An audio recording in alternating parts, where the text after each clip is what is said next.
Hello beautiful people, and welcome to my channel. My name is Alina Michelle, in case you did not already know that. And this channel is all about accountability, time management, productivity, and things of that nature. If you find this channel to be useful to you in any way, please like the videos that you like, subscribe, and get notified. And you can do that by hitting the little bell below.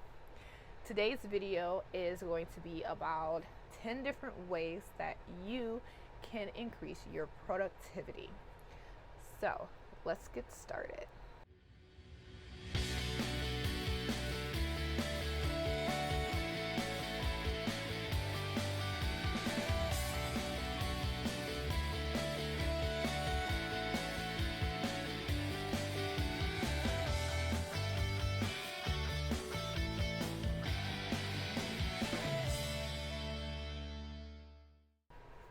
So the first way that you can increase your productivity is by minimizing multitasking. And I know that kind of seems a little backwards to some, but multitasking is actually a huge distraction in most cases. I don't say to not do it at all, but just to be very cautious in doing it and to truly minimize how often you multitask. I personally prefer to multitask only in areas that I am completely comfortable and fluid in. So, for example, sometimes I may cook and clean at the same time, but usually that only happens on a dish that I am accustomed to cooking because I know what those times are, how much time I have to kind of do both tasks.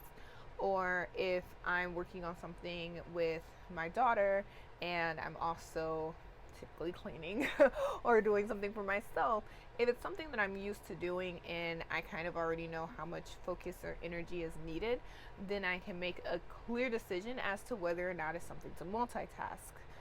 That's what you need to do. You need to know how much attention is necessary for the task that you're doing, and if you are comfortable with it and you know that you can do technically two tasks at once because this doesn't require that much attention, that's when you multitask. But multitasking is not something that you do for every single task that you have, and you should be very selective in the moments that you choose to do so. So minimizing multitasking, number one.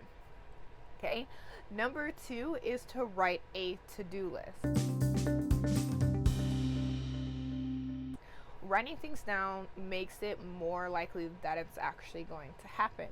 Okay, so write down what it is that you have to do.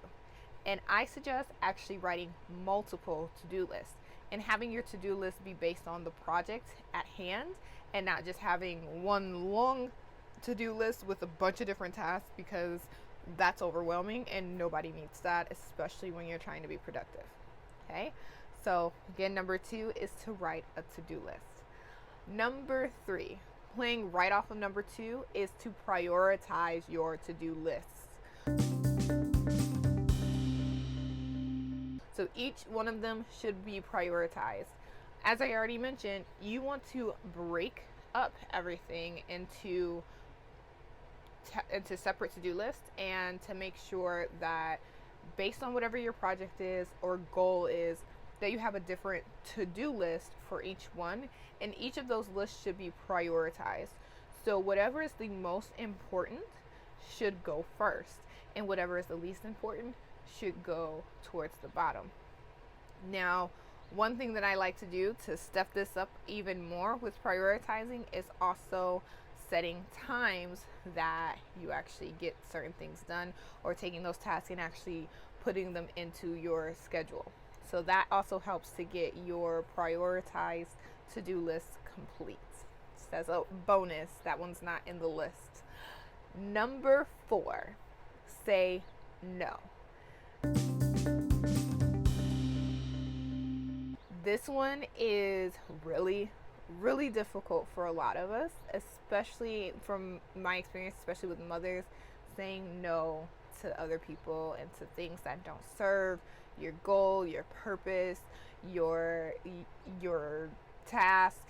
You have to learn how to say no to those things.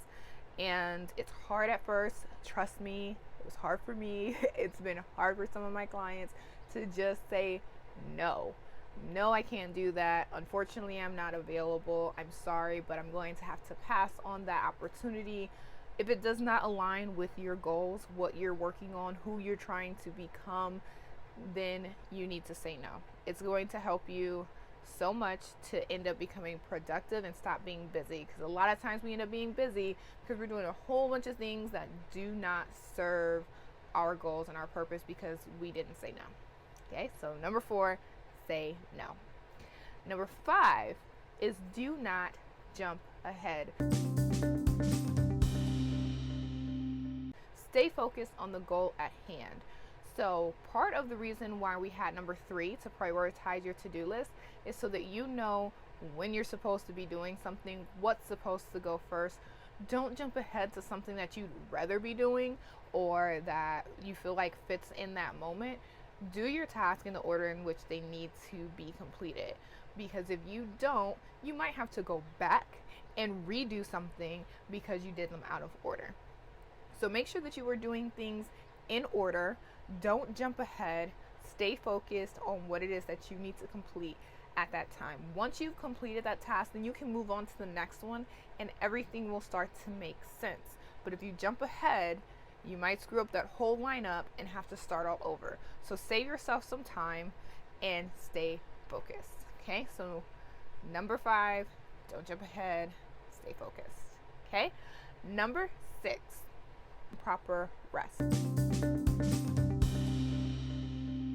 It is really, really important that you get proper rest. The whole saying, money never sleeps, it's foolish. Actually, look up some of the richest men and women in the world, and most of them get like at minimum 6 hours of rest. So you need to get proper rest for you, for your body, and make sure that you are making that a priority of yours, because if you're not well rested, it's hard to focus on your task. And if you're not focused on your task, you're more likely to make mistakes and then end up having to repeat things, and that's just not a good use of your time. It's not a good way to be productive, and you're going to end up feeling busy all over again. And the goal here is to become more productive and less busy. Okay, so get your proper rest. It's good for your health. It's going to be good for your journey. Make sure you're doing it. Number 7, set a routine. Now, every single task doesn't need to be in this routine, but some of the things that you do every day, try to get into a routine. Okay, what time do you go to bed? What time do you wake up? Around what time are you going to have breakfast, lunch, dinner? If you can pretty much have a routine with your work schedule, if you're working, or with your work schedule if you're an entrepreneur, try to set a schedule so that you understand what it is that you're doing, and you'll become more routine with all of those basic tasks that you do every day, or regular tasks that you do every day, and then the additional tasks that you're adding into your life have a place.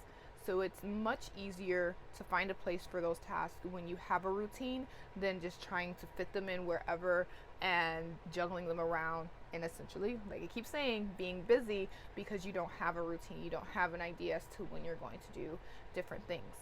Now, one thing I will say with a routine is things may come up. I know a lot of the people that I work with are mothers, and when you have children, sometimes you don't get to bed at the time that you had hoped for. Sometimes you don't have breakfast at the hour that you had hoped for.